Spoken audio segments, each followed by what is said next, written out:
Assalamualaikum warahmatullahi wabarakatuh. Syekh Muhammad Nawawi Al-Bantani adalah ulama bertaraf internasional asal Indonesia yang pernah menjadi Imam Masjidil Haram di Makkah. Beliau adalah buyut dari Kiai Haji Ma'ruf Amin, yakni Wakil Presiden Indonesia saat ini. Beliau lahir dalam lingkup tradisi keagamaan yang ketat di Tanara, Serang, Banten 1813 Masehi. Pengembaraan menuntut ilmu agama beliau lalui mulai dari tanah air sampai ke Makkah. Kesolihan akhlak, kealiman, dan kedalaman ilmu beliau tidak diragukan lagi, sehingga Allah memberikan karomah yang luar biasa kepada Syekh Nawawi. Di antaranya, yang pertama, makam Syekh Nawawi tidak bisa digusur alat berat. Ketika makamnya di Ma'la, Arab Saudi akan dibongkar untuk kepentingan pelebaran jalan, alat berat yang digunakan untuk membongkar makamnya tersebut malah rusak. Ketika dipaksa dibongkar, para pekerja kaget karena yang mereka temukan adalah satu jasad yang masih utuh, tidak ada lecet dan tanda-tanda pembusukan seperti lazimnya jenazah yang telah lama dikubur. Bahkan kain kafan putih beliau tidak sobek, harum, dan tidak lapuk sedikit pun. Akhirnya makam beliau tidak jadi dibongkar dan dibuatlah jalan layang di atasnya.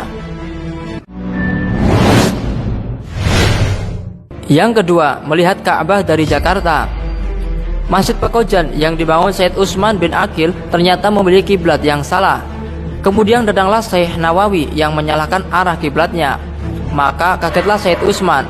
Lalu Syekh Nawawi meletakkan tangan kirinya ke bahu Said Utsman dan berkata, "Lihatlah Sayyid, itulah Ka'bah tempat kiblat kita. Lihat dan perhatikanlah, tidakkah Ka'bah itu terlihat amat jelas? Sementara kiblat masjid ini agak ke kiri, maka perlulah kiblatnya digeser ke kanan agar tepat menghadap ke Ka'bah," ujar Syekh Nawawi. Said Utsman termangu dan keheranan. Ka'bah yang ia lihat dengan mengikuti telunjuk Syekh Nawawi memang terlihat jelas. Said Utsman merasa takjub dan menyadari bahwa Syekh Nawawi telah dikaruniai kemuliaan, yakni terbukanya nur basyariah. Yang ketiga, tidur di dalam mulut ular raksasa. Pada suatu malam beliau melanjutkan perjalanan ke Makkah. Beliau kelelahan dan mencari sebuah gubuk yang tak berpenghuni.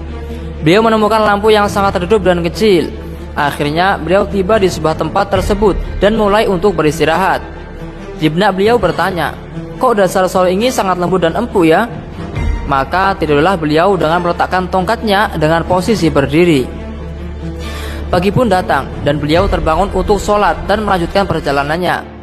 Setelah kurang lebih 7 langkah dari tempat peristirahatannya itu, beliau menyentuh darah dari ujung tongkatnya dengan heran. Kemudian beliau menoleh ke belakang dan menemukan ular raksasa yang sedang beranjak pergi. Tanpa disadari, ternyata semalam beliau tidur di lidah seekor ular raksasa besar, dan tongkatnya yang berposisi berdiri tersebut merintangi kedua gigi ular itu. Yang keempat, pergi dari Jawa ke Makkah dalam sekejap. Suatu hari, Syekh Nawawi mengadakan pertemuan dengan ulama-ulama Jawa di daerah Batang, Jawa Tengah. Di antaranya Syekh Khalil Darat Semarang, Syekh Khalil Bangkalan, Syekh Anwar Batang, dan Syekh Abdul Karim Kaliwungu. Setelah pertemuan berakhir, Syekh Khalil Bangkalan kaget. Ternyata waktu sholat zuhur hampir habis, padahal beliau belum melaksanakan sholat zuhur. Di saat kebingungan, Syekh Nawawi Al-Bantani menawarkan, "Mari ikuti saya Syekh Khalil. Tentu di Mekah belum masuk waktu zuhur. Pegang tangan saya dan pejamkan kedua mata." Dan seketika itu mereka berdua sudah berada di Mekah dalam sekejap.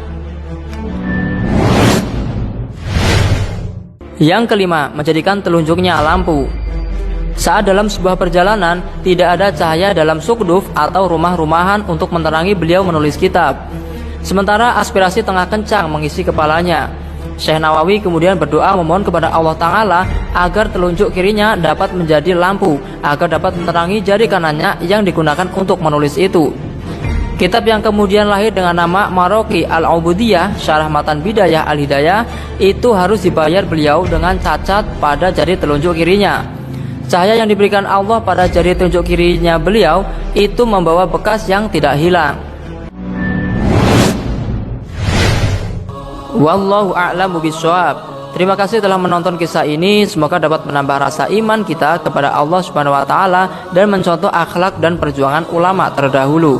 Jangan lupa untuk klik like, share, subscribe, dan komen. Wassalamualaikum warahmatullahi wabarakatuh.